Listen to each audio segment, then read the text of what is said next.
Good afternoon and welcome. You're watching News Central now on News Central Television. My name is Mazino Appeal. The top stories this hour. President Tinubu to present 2025 budgets to joint session of the National Assembly on Tuesday. And troops of 3 Division, Nigerian Army, capture kidnap kingpin in Jos Plateau State. Also, Ethiopia and Somalia agree to end bitter Somaliland port dispute. Details coming up now. Welcome again.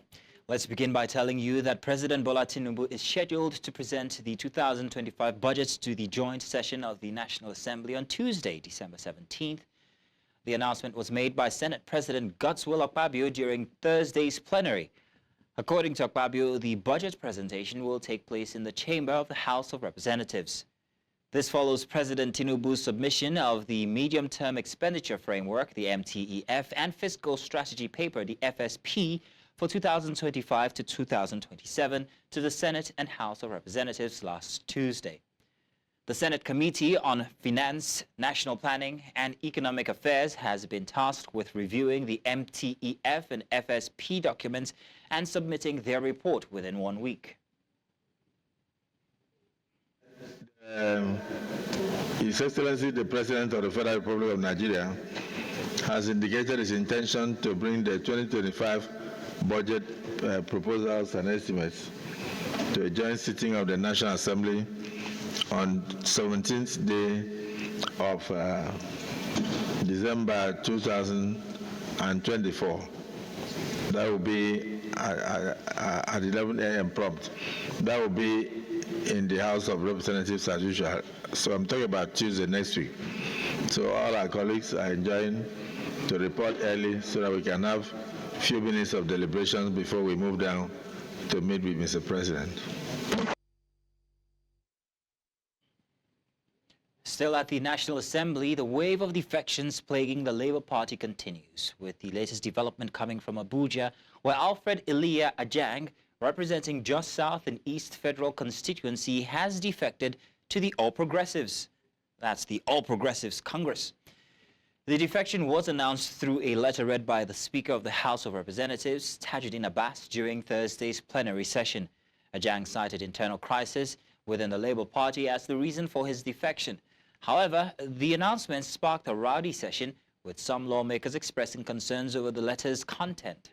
Minority Leader Kingsley Chinda argued that the letter did not comply with the House's constitutional provisions and therefore should be rejected. Now, the governorship candidate of the Labour Party in the 2023 elections in Bayelsa State has resigned his membership of the Labour Party. Udeng Zeradiri disclosed his intention to resign in a letter dated December 8 and addressed to the party's state chairman. He noted his inability to scale through what he described as intrigues and challenges implanted in the party leadership. Eradiri added that he resigned to pursue his political career on a platform equipped to provide Bayelsa with the leadership it deserves. So to discuss this, we're joined by politics and policy analyst Murphy Abadoni. Murphy, you're welcome. Thank you very much for joining us this evening. Good to have you on the news. Good evening to you. Good evening to our viewers. It's nice to be with you. So we've just read 2 different stories here, and we talked about the mass defections that's plaguing the LP. Why are we witnessing this much defections from the Labour Party? What could be the cause? Thank you very much. I don't know if you can hear me very clearly. Yes, I can. Very clearly. Yes. If you can, the reasons are not perfect. And if you have been around for a while, particularly around between just before the 2023 elections, you will observe that there were so many individuals that eventually found themselves within the Labour Party fold that were not originally there. And these were the guys, the kind of politicians I personally describe as the opportunity, political opportunity. So it's got that beyond using the Labour Party ticket to get to power, there's nothing like ideology behind it.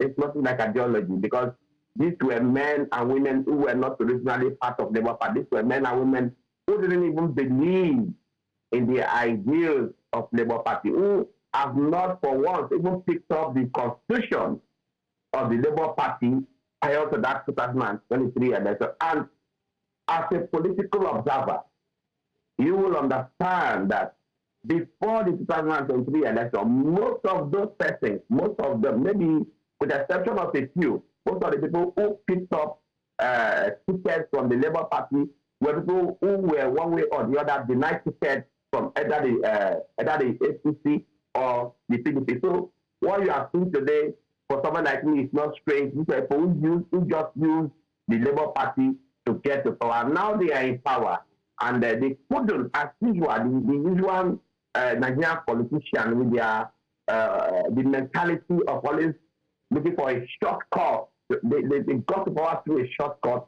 Now they needed another shortcut to get to power come 2027, and they could not. They have not even attempted to see how they can build on maybe the little or no structure they met on Labour Party.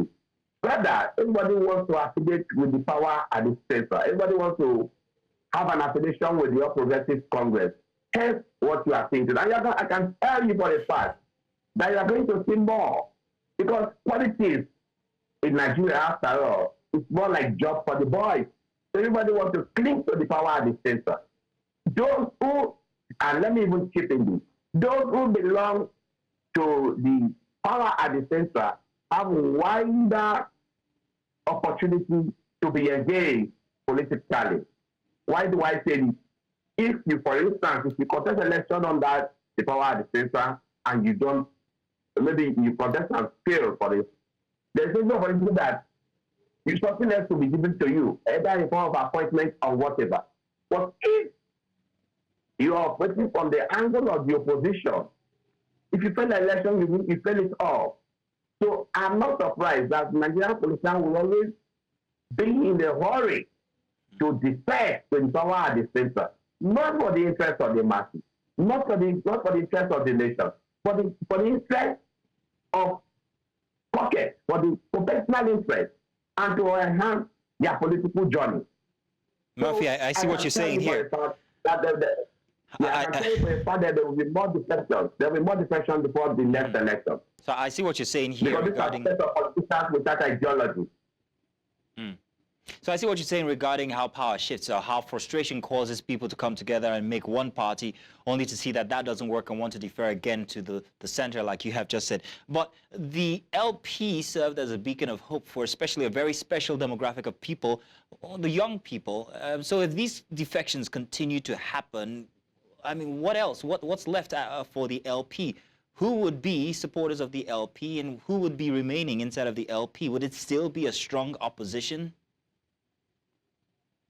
Well, I must also remind you again that you must not forget in a hurry that the LP, Labour Party, has always been in existence until, no, but not until 2023 elections, when an individual in the name of Peter Obi, who also brought in the obedience factor. The obedience factor in the LP. You know, there is Labour Party. Then within the Labour Party, there is the obedience factor, which was called the obedient movement. And that was what brought about all of these political successes will eventually stand with the Labour Party. So when you say Labour Party, when you talk about Labour Party being as a beacon of hope, I don't know why anybody would want to think so. Whom are the people in Labour Party? They are usual Nigerian politicians. Don't forget our beliefs. I think these are opportunities. These are people who just cling onto that obedient movement. And some of them were lucky enough to have found themselves into power through that obedient movement. And as we speak today, Peter Obi is just a former presidential candidate of the Labour Party. Don't forget, Peter Obi is not the usual Nigerian politician who is willing to throw cash about. And it takes a lot of money INEC. It takes a lot of money to fund, to manage, to run a political party. And it takes a lot of political strategy. It takes a lot of political experience to keep a political party together, especially a political party that desire to have a strong roots nationwide, to have a national spread, like the Labour Party has attempted to be. So, and if you look into all of this, you discover that there are bound to be problems within the Labour Party, because these are people who never even believe in their ideology. These are people who never even share the same ideology. How many of these persons in the Labour Party were with Peter Obi when he was in ABGA, when he was in PDP, and the rest of it? So it's a group of opportunities, and as long as their party could not cling on to the central power, the presidency, there are bound to be disarray. There are bound to be disagreement. There are bound to be pursuits for personal interest elsewhere. So Labour Party, like any other party, cannot be the vote for the ordinary man as long as they are made up of Nigerian politicians. Nigerian politicians are who they are, irrespective of the political party that they find themselves with at every point in time. So I want to say that politicians are just what they are. If they are in party A today and they are speaking a new language, it's just for that purpose and for that moment. Tomorrow they could be in party B. Those who are defending, they were told, who said negative things about the Progressive Congress. Today they are there. Tomorrow they could be somewhere. They will be somewhere. They are just who they are. And it means that we have a long way to go as a people, because we are yet to begin to have politicians with ideology. Okay then, Murphy. Now, Murphy, we're almost out of time, so I must ask you. We're almost out of time, so I must ask you real quick what you foresee for 2027 with all these defections from the LP. What do you foresee come 2027? 2027 election will come like every other election. The money bags will be on the field. The money bags will unleash the tax of money. And the Nigerian electors, the Nigerian voters, as usual, like you and I know, will always go to grab the money. And I'm saying this with evidences that we have seen from few elections that have been concluded recently. We just had an election in Edo. We had an election in Southwest here, just had an election here in what is it called? So what am I saying? What we are going to see in 2027 is what you already see from the cycle election. All right then. Well, Murphy, I want to say thank you. The voters are always available to sell their vote. The politicians are always available to buy the vote. All right, Murphy. Murphy, I want to say thank you very much, Murphy, for giving us your expert opinion regarding these defections from the LP. We'll continue to come to you for more on these issues. Thank you very much, Murphy. Coming up, election management. INEC proposes use of computer-generated slips for voter accreditation during elections. We'll take a break and we'll get back to the details on that bit. Welcome back. Now, the Independent National Electoral Commission has proposed the use of computer-generated slips for voter accreditation during elections. INEC Chairman Mahmood Yakubu disclosed this on Thursday at a meeting with the Resident Electoral Commissioners on planning and reform learning from the experience of the 2023 general elections.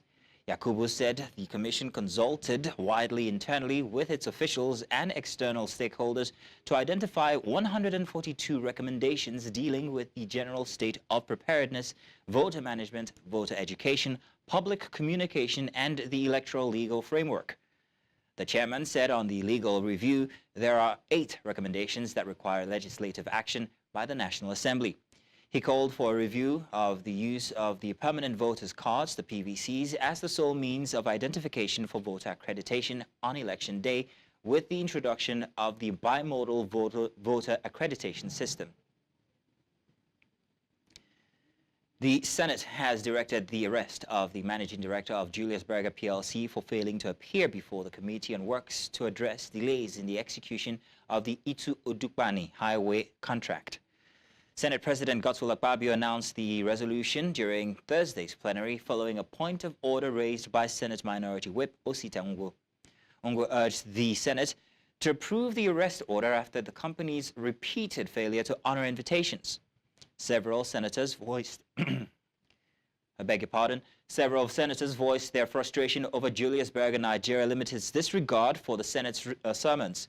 In his remarks, Senate President Akpabio affirmed the Chamber's commitments to holding contractors accountable, emphasizing the importance of transparency and responsibility in public projects.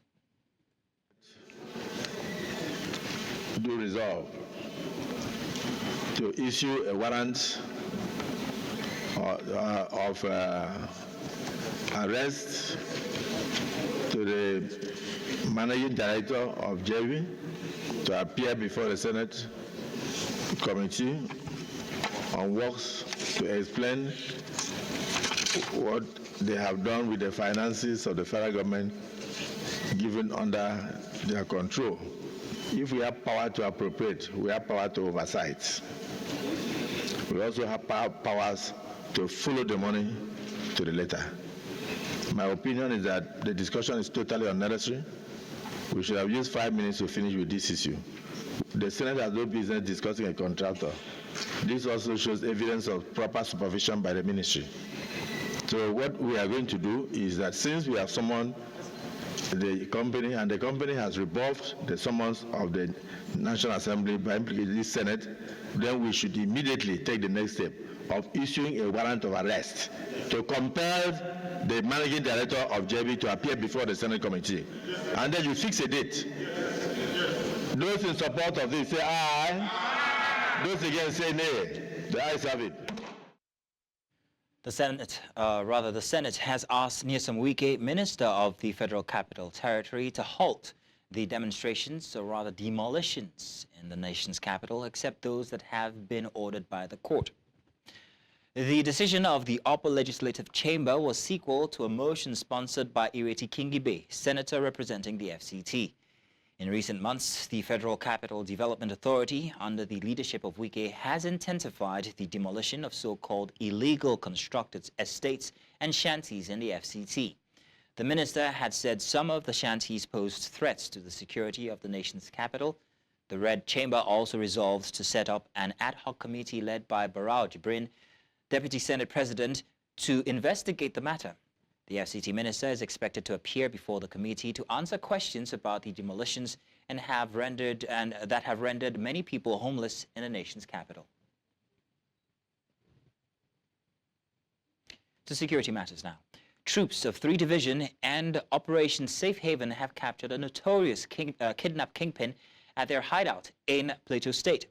This is in line with the mandate and directives of the new Chief of Army Staff, Lieutenant General Olufemi Oluyede. Speaking during a press briefing at the Operation Safe Haven headquarters in Jos, the Media and Information Officer of Operation Safe Haven announced that this success was achieved as part of the activities under Operation Golden Peace within the Operation Joint Areas. News Central's Chizoba Nyenwe has more on this report. It is harvest season for farmers in Nigeria, as well as the Yuletide period. However, research shows a rise in criminal activities during this time of the year, leading to loss of lives and property. This pressing challenge prompted the launch of Operation Golden Peace, aimed at combating insecurity and ensuring safety for all. Troops of 3 Division and Operation Safe Haven have conducted several successful operations under this initiative. Just last week, these efforts led to the rescue of 25 kidnapped victims in Kaduna State, among other achievements. This latest operation has resulted in the arrest of a notorious kidnap kingpin who had been on the run. During the operation, security agencies captured the target, identified as Mohammed Musa, also known as Maman, alongside his collaborator, Malam Al-Aisan Samaila. A thorough search at the hideout of the kidnapped kingpin led to the recovery of 439 rounds of 7.62 millimeter special ammunition carefully concealed in a 4 liters engine oil gallon. With improved and increased combat enablers from the Defense and Army headquarters, Plateau will be more peaceful, devoid of criminal activities. 3 Division and Operation Safe Haven is totally committed to ensuring the security of lives and property within the joint operations area in line with the operational mandate of Operation Golden Peace, with additional critical combat enablers recently deployed by the Chief of Defense Staff and the Chief of Army Staff to further enhance operations, especially on the plateau. With these measures put in place, a more secure harvest and peaceful Yuletide will be achieved in Plateau State, as well as within the 3 Division and Operation Safe Havens Operation Joint areas. In Jos for News Central, Chizoba Anyuri. Now, in the meantime, 3 bandits have been killed and 2 herders injured as soldiers recovered rustled cattle in Kurutu village, Kachia local government area of Kaduna State. A local community leader confirmed the incident, saying the rustled cattle were found near Hayin Dam Forest, bordering Janjala community in Kagoko local government area. According to him, the bandits had attacked a Fulani settlement in Kurutu village, rustling livestock and wounding 2 herders in the process.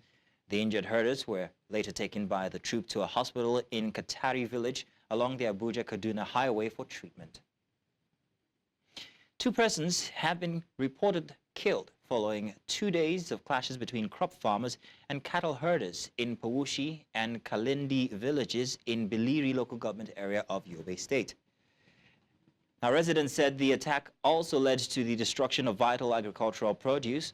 Local residents said the conflict began on Monday when a group of herders reportedly robbed the resident of Kalindi who was riding his motorcycle to his farm. They also said the violence on Wednesday began at Pawushi before extending to Kalindi, leading to the death of 2 persons. Many residents are said to have fled Pawushi and Kalindi to seek refuge in nearby villages as fear and uncertainty gripped the area. The division crime officer, Gabar Sambo, said the police had deployed officers to the area. An improvised explosive device has claimed 2 lives at a 200-unit housing estate under construction in Dalawa, Borno State. We understand that the explosion occurred at about 1 p.m. on Wednesday, coinciding with the commissioning of housing estates in Maiduguri by Governor Babagana Zulum and his Yobe State counterpart, Mai Malabuni. A source said that a similar incident took place on Tuesday, though details remain unclear. Dalawa, located 175 kilometers from Maiduguri, is one of many settlements devastated by Boko Haram insurgents. As part of his administration's reconstruction efforts, the governor launched the rebuilding of 200 homes in the community. News Central's correspondent Umar Kirawa joins us live now to give an update on the security situation in the area. Kirawa, thank you very much for joining us this evening. Good to have you here. Would you give us an update of what's happening in that region, please? Can you come again, please? Yes, I'm asking you to give us an update of happenings in that area. Yes, reconstruction efforts are in top gear in Borno State, looking at the years of insurgency and now peace, relative peace is that is creating so much problem, particularly to the military and the government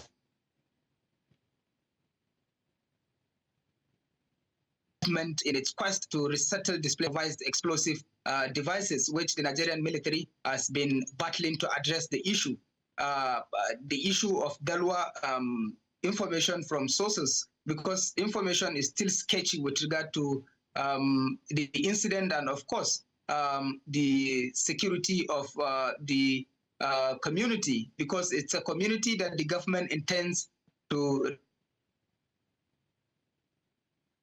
resettle, and reconstruction work is ongoing. The military and other reconstruction workers are in the town trying to rebuild destroyed homes by the insurgents. But unfortunately, there was a mine.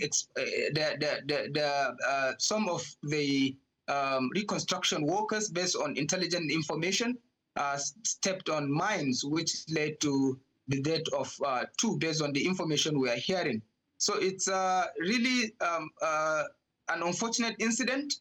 However, the military has been emphasizing with regard to its continued effort with regard to the counterinsurgency effort, while acknowledging that the improvised explosive resettlement drive, we can take so many examples with regard to farmers marching on mines and so on and so forth. But most importantly, the military has insisted that much more effort will continue, particularly if you take instance, in recent months, the British military has supported the Nigerian military, the Nigerian government, with some equipment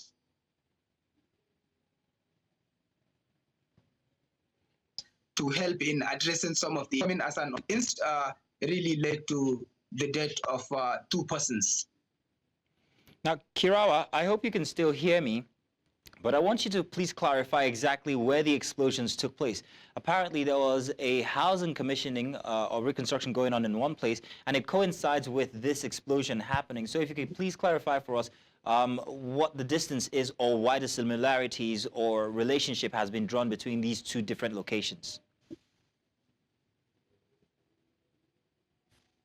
You know, it's somewhat unfortunate that some media outlet used to bring this type of stories together.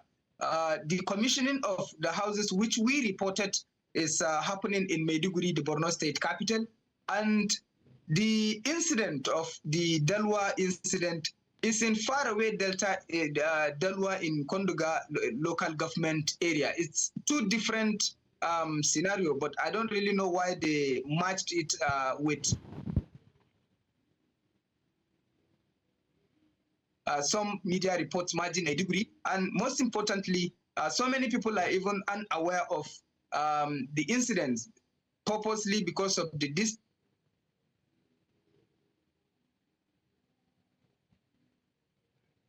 and, of course, the distance. However, recently, when the newly appointed chief of army staff visited him at the government house, insisted that this kind of unfortunate scenarios will not deter the government in its resettlement drive to ensure that displaced persons really pick up the pieces of their lives. And, you know, relative peace is being enjoyed. But unfortunately, this really happened in Dalwa. Okay, then. Well, Kirawa, I want to say thank you very much for bringing us up to speed on matters happening there in Borno State. Thank you very much.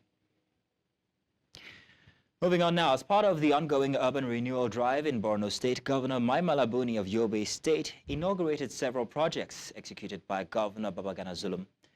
The projects aimed at modernizing the state's infrastructure and improving residents' quality of life include road networks, housing, estates, among others. News Central's Imaru Kirawa completes the story again. Borno State used to be the hotbed of the years of Boko Haram insurgency in Nigeria's northeast. With the echoes of the insurgency fading away, Borno and other states in the Lake Chad are recovering. Housing projects aimed at addressing the accommodation challenges faced by low and middle income earners, an overhead bridge designed to ease traffic congestion are some of the projects the government is inaugurating. Borno and Yobe states are both striving to emerge out of that challenge by adopting the rehabilitation, reconstruction, and recovery program. I'm indeed glad to see that we are moving so fast to improve the conditions of our people to live with dignity. On our part, we have invested heavily in education, healthcare delivery, agriculture, and empowerment for sustainable means of livelihood to give the state and its people a promising future. We celebrate the completion of the Njimchilo 500 housing estates units, the metro housing units, the Borno Express flyover, and the dualization of the Shou-Sandakura road. I pledge that our administration will continue to work tirelessly to provide infrastructure that supports economic growth, improves quality of life, and enhances the beauty of our cities as part of our rural and urban renewal drive.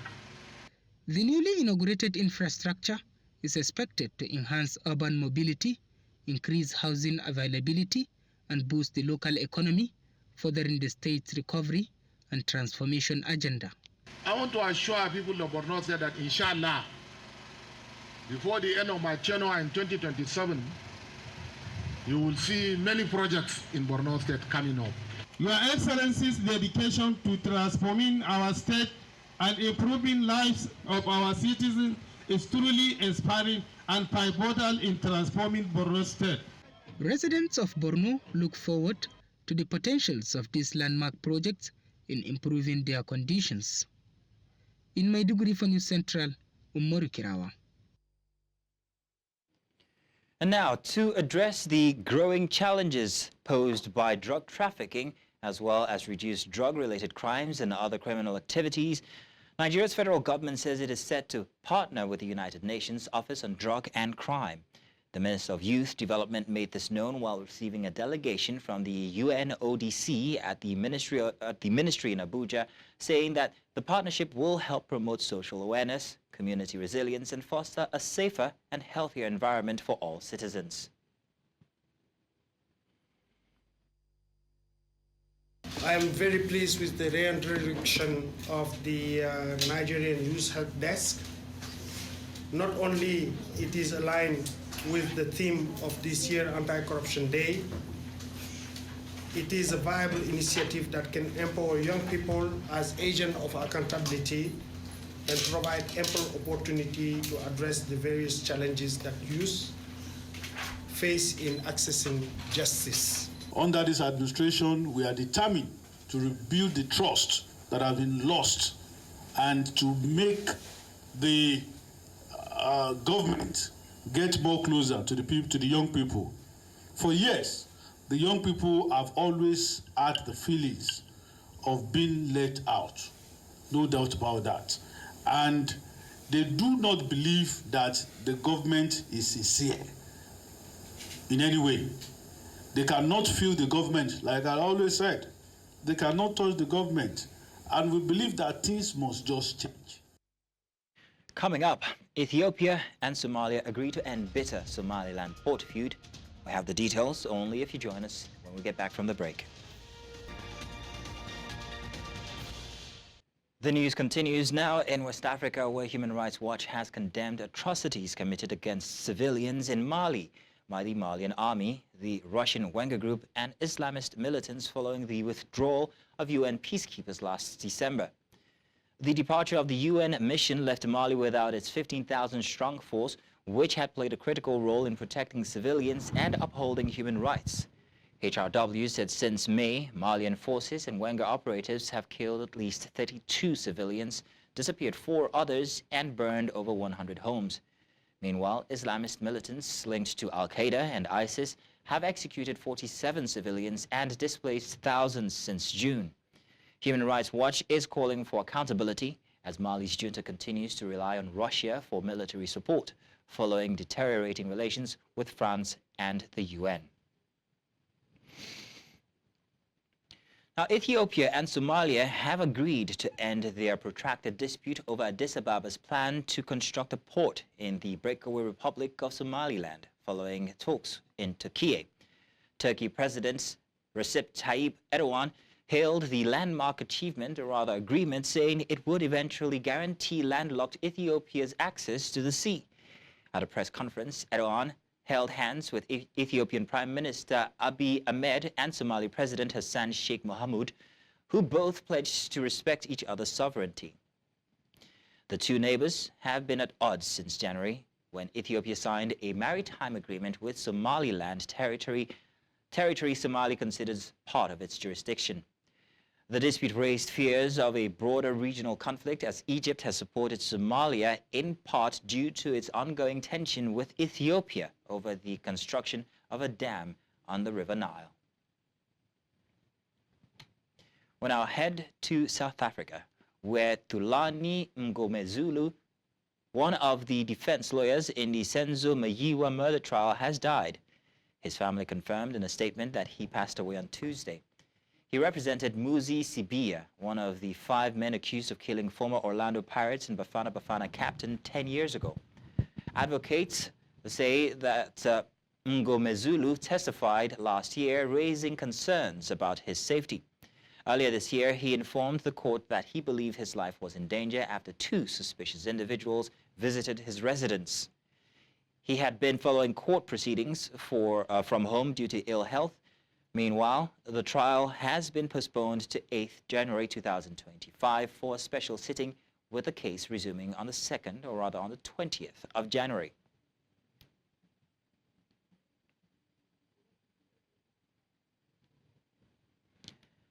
Still ahead this evening, U.S. President Joe Biden issues 39 pardons and commutes 1,500 sentences. We'll have the details after this break.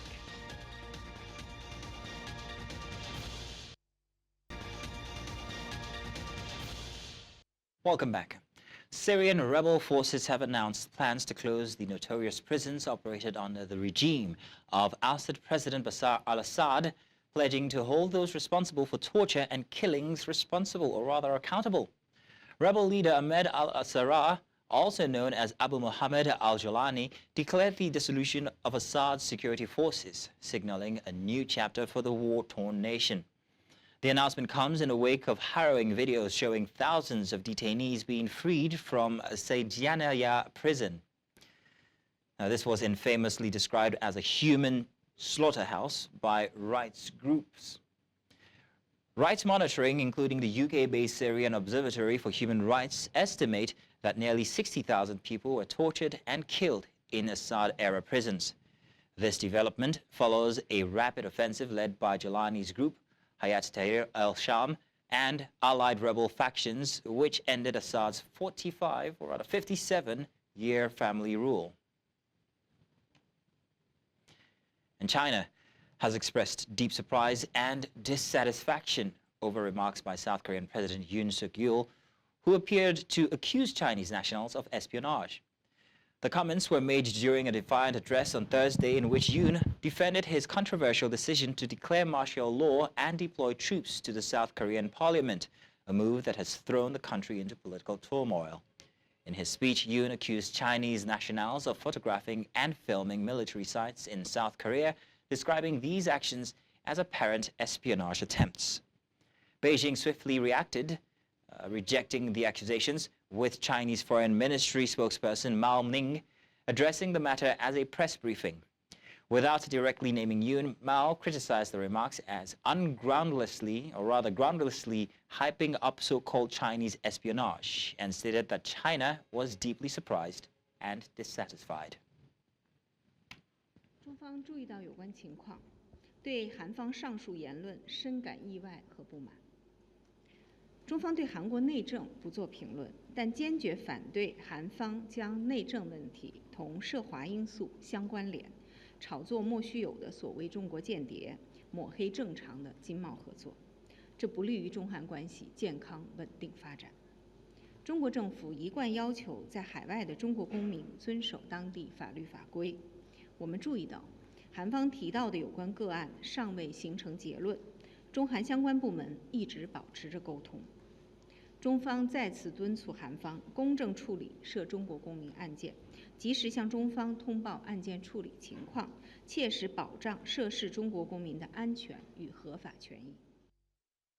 U.S. President Joe Biden has granted 39 pardons and commuted nearly 1,500 sentences, marking the most acts of presidential clemency in a single day. The White House did not release the names of those affected. The pardons mostly involve nonviolent crimes, including drug offenses, with those pardons cited for successful rehabilitation and contributions to their communities. The commuted sentences applied to individuals placed in home confinement during the COVID-19 pandemic, deemed by Biden to have served excessive time under outdated laws. Biden also referenced specific cases, including a decorated military veteran and a nurse who aided the COVID vaccine rollout. The president has promised more action in the coming weeks and emphasized the need for second chances.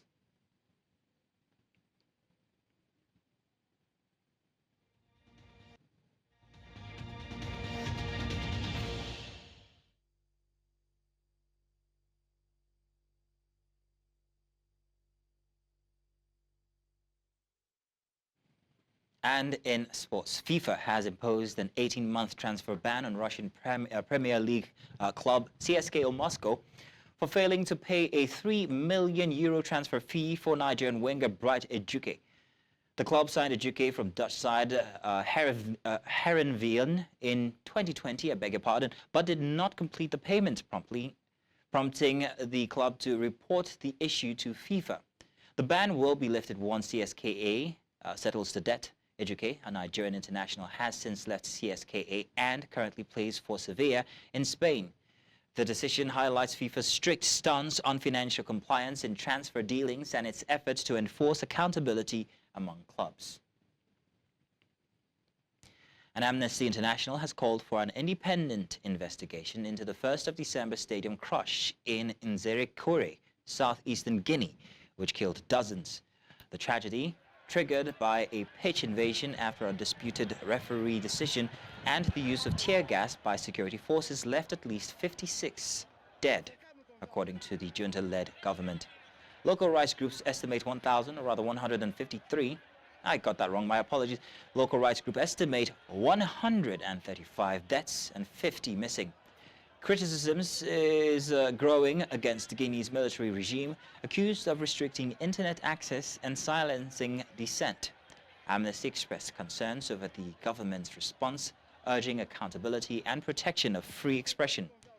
Prime Minister Amadou Ori Ba blamed poor governance and refereeing for the incident, while Justice Minister Yahya Kairaba Kaba announced an investigation to determine responsibility. Swedish prosecutors have closed an investigation into an alleged rape case in Stockholm linked by local media to French football captain Kylian Mbappe. Senior prosecutor Marian Chirakova cited insufficient evidence to proceed further. The Real Madrid player was never officially named as a suspect or notified by authorities. The allegations, reported to have occurred on October 10th at a Stockholm hotel, also included 2 cases of sexual harassment. 2 Swedish media outlets have identified Mbappe as a suspect, though he denied involvement, calling the report false. Police visited the hotel during the investigations but found no actionable evidence. Mbappe's lawyers have criticized the allegations as defamatory. And still in sports, Indian chess prodigy Gukesh Dumaraju became the youngest undisputed world chess champion on Thursday after defeating China's Ding Liren in the final match of their series in Singapore. 18-year-old Gukesh secured the title with a 7.6 to 6.5 victory, clinching Game 14 following an endgame blunder by the 32-year-old Ding. The International Chess Federation confirmed Gukesh as the youngest world champion in history, surpassing Garry Kasparov's record at the age of 22. He is also the second Indian to win the title, following 5-time champion Viswanathan Anand. Gukesh's achievement caps a remarkable rise, becoming the youngest ever challenger to claim the world championship. And that's all the news this hour. But before we go, let's take another look at some of the major stories. President Tinubu to present 2025 budget to joint session of the National Assembly on Tuesday. Troops of 3 Division Nigeria Army capture kidnapped kingpin in Jos, Plateau State. And we also told you that Ethiopia and Somalia agreed to end bitter Somaliland port dispute. To remember now, you can watch News Central live on DSTV channel 422, Star Times channel 274, Avo TV, and of course on YouTube. Many thanks for watching. My name is Mazino Appeal.